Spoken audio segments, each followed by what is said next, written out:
Сәлеметсіздер ме? Бүгін біз еңбек ауылына қонақ болып келдік. Бүгінгі біздің мақсатымыз 35 жыл бұрынғы Батыр аналар ансамблін жақынырақ тану. 35 жыл бұрын осы мәдениет үйінде Батыр аналарымыз өнер жолын бастаған. Сәлем бердім, әже. Бақытты болайын арайын. Сіз ансамбльге қашан келдіңіз? Ең алғаш сахнаға шыққан күніңіз есіңізде ме? Айналайын есімде ғой. 1988 жылы осы елде Батыр ана көп тұғын, сол Батыр анадан ансамбль ұйымдастырайық деп Сапқоздың парторығы Кенш Шмалиева деген апаң болды. Сол апай ұйымдастырды осыны. Кілең Батыр анадан. Соның бастығы боласын, соған ансамбльге жетекші боласын деп мені жетекшіге сайлап қойды. Содан бірінші концертті 88 жыл сол 7 ноябрь күні концертімізді қойдық. Қазақтың қарашүйі болады бізде. Қарашүйдің сыртынан тұтатын шүй мынау.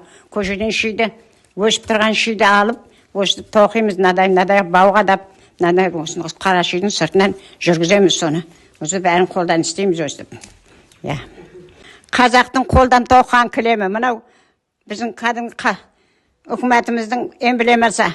Соны салып, қолдан өзім жаймендеп тоқып, балдарға үлгіге көрсетіп қойдым. Әрі балдар үйренеді, әрі көреді осыны. 35 жыл бұрынғы құрылған Батыр аналарымыздың қолданған диірмені.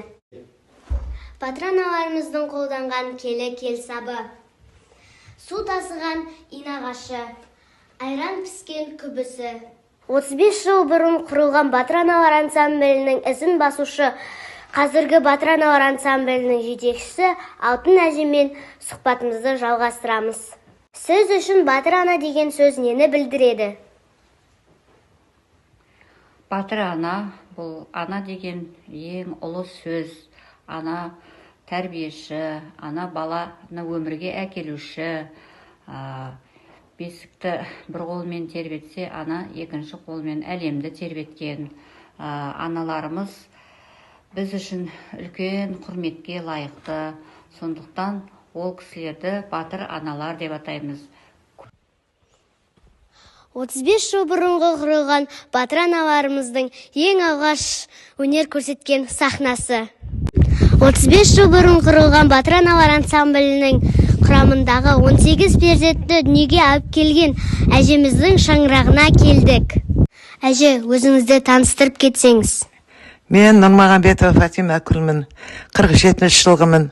65 жылы тұрмысқа шығып, содан бері 18 бала толып тәрбиелеп, осындай нәтижеге жетіп өмір сүріп келе жатырмыз. Әже, сіз Батыр ана ансамблінің құрамына қалай келдіңіз? Жұмағалиева Кенештің ұйымдастырған Батыр ана ансамбліне қатыстым. Әже, сізді Батыр ана атағына жеткізген ең басты қандай қасиет деп ойлайсыз? Балдардың өмірге келуіне байланысты. Қазіргі жастарға қандай кеңес берер едіңіз?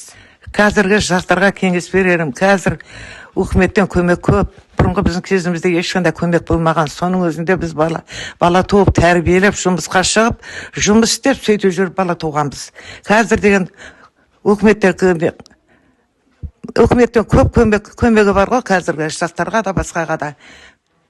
Әже, сіз 18 баланың дүниеге әкелдіңіз. Енді сіздің қандай жетістіктеріңіз бар? Жетістігім алтын кітапқа енгенім.